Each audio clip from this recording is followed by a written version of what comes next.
इस शहर से जुड़ी भूतिया कहानियां। जब लखनऊ विश्वविद्यालय के लाल बहादुर शास्त्री के हॉस्टल में पढ़ने वाले 3 दोस्त सोनू, विशाल, रोहित के बीच शर्त लगी कि किसमें इतनी हिम्मत है जो कब्रिस्तान के अंदर एक रात बिता सके, क्योंकि यहां वो कब्रिस्तान है जिसमें 1957 में मारे गए अंग्रेजों को दफनाया गया था।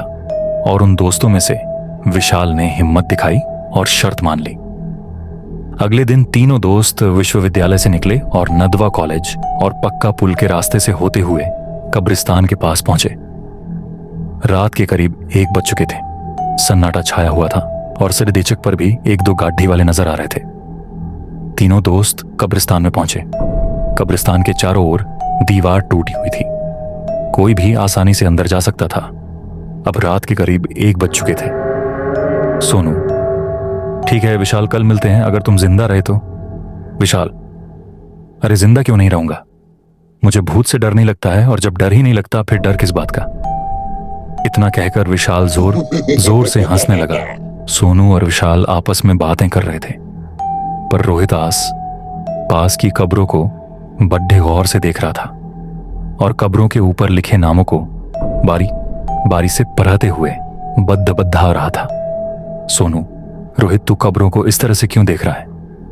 यहां सारी मर्दों की लाश है, किसी लड्ढकी की नहीं है, ठरकी इंसान। विशाल: इसका बस चले तो लड्ढकी को कब्र से निकाल कर बोले, आप बहुत सुंदर लग रही हैं, क्या आप मेरी गर्लफ्रेंड बनोगी? सोनू और विशाल जोर जोर से हंसने लगे थे, जो हंसी पूरे कब्रिस्तान में गूंज रही थी। रोहित: अरे नहीं सोनू, मैं तो इन कब्रों पे लिखे नाम को PRH रहा था, क्योंकि पिछले हफ्ते जब मैं अंजलि के साथ यहां घूमने आया था तो इस थॉमस हैंक की कब्र इस कब्रिस्तान के सबसे आखिरी में थी, और मुझे इसलिए याद है क्योंकि मैंने इसी कब्र के पास से फूलों को तोड़ ढट कर अंजलि को दिया था। रोहित की बात सुन सोनू और विशाल भी एक पल के लिए सोच में पड़ डैच गए। सबके मन में सिर्फ यही सवाल था कि आखिर कब्र एक जगह से दूसरी जगह कैसे जा सकती है, और इस बात की पुष्टि इस बात से भी हो रही थी कि रोहित के तोड़े हुए फूलों की पत्ती अभी भी मुरझाई हुई कब्र के पास ही थी। विशाल: अच्छा ठीक है, अब मुझे और उल्लू मत बनाओ, मुझे डराने की तुम्हारी कोशिश किसी काम की नहीं है, समझ गए? मैं इस कब्रिस्तान से अब कल सुबह ही आऊंगा, वो भी जिंदा। चलो जाओ, अब तुम दोनों मुझे अकेला छोड़ दाश दो। विशाल की बात सुन सोनू और रोहित कुछ नहीं बोले और आपस में बात करते हुए कब्रिस्तान से बाहर आ गए, और विशाल अपने दोस्तों को कब्र से जाते शांत देख रहा था। और उनके जाने के बाद विशाल उसी थॉमस हैंक की कब्र के ऊपर बैठ गया और वहीं पर जमी घास को नोचने लगा। उसकी नजरें पूरे कब्रिस्तान को तादा ही रही थी। तभी जमीन से एक हाथ निकला और विशाल के हाथ पकड़कर उसे कब्र से नीचे गिरा दिया। उसने जब पास देखा तो कोई नहीं था, और जब उसकी नजर अपने हाथ पर गई तो हाथ पर किसी के नाखूनों से नुचा हुआ था, जिससे खून निकल रहा था। उसने खुद को संभालकर एक बार फिर कब्रिस्तान को देखा तो उसे धुआं ही धुआं उठता हुआ दिखा, जो उसी को घेरने उसी की तरफ बरच रहा था। इससे पहले वो कुछ समझ पाता, धुएं ने उसे घेर लिया, जिसकी वजह से उसका दम घुटने लगा, और फिर अगले ही पल उसे गोली और तलवारों की आवाजें आने लगी, और ठीक उसकी आंखों के सामने स्वतंत्रता सेनानियों ने अंग्रेजी हुकूमत के सिपाहियों को उन्हीं की बंदूक से उन्हीं का सीना छल्ली कर रहे थे। तलवारों से उनका जिस्म और उनकी गर्दन दोनों को काट रहे थे, और ये सब विशाल के सामने हो रहा था। इतना सारा खून, मौत की चीखें सुनते हुए विशाल की सांसों की गर्माहट बढ़ गई थी, पर उससे पहले वो कुछ समझ पाता या इस सदमे से निकल पाता, अचानक ही किसी ने विशाल को पीछे से धक्का दिया और उसे जमीन पर गिरा दिया।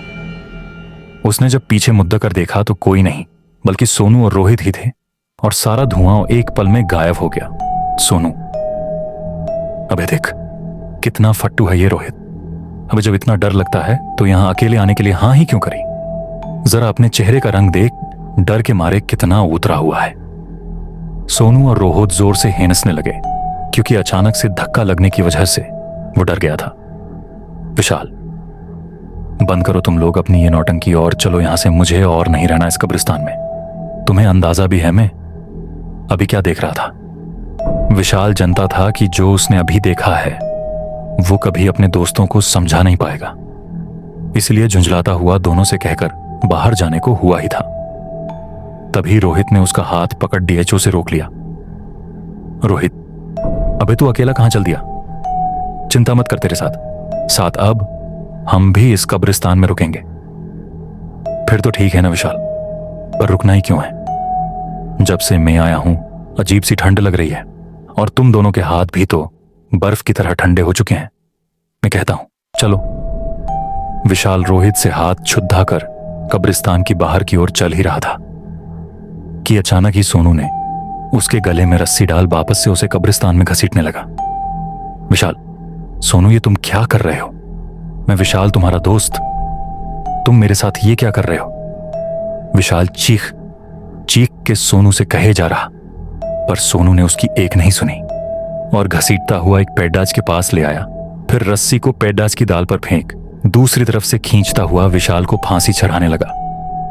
विशाल, सोनू, ये तू क्या कर रहा है? रोहित, तू सोनू को रोकता क्यों नहीं? तुम दोनों मेरे साथ क्या कर रहे हो? विशाल के इतना चीखने पर भी उन्होंने उसकी एक न सुनी और देखते ही देखते विशाल फांसी की वजह से झटपटाने लगा। इतने में ही उन दोनों में से एक बोलता है, अब जब तू मर ही रहा है तो सुनता जा। हम वो हैं ही नहीं जो तू समझ रहा है। मैं हूं सेनापति थॉमस हैंक और ये मेरा सिपाही था। तुम भारतीय, हम हाँ हाँ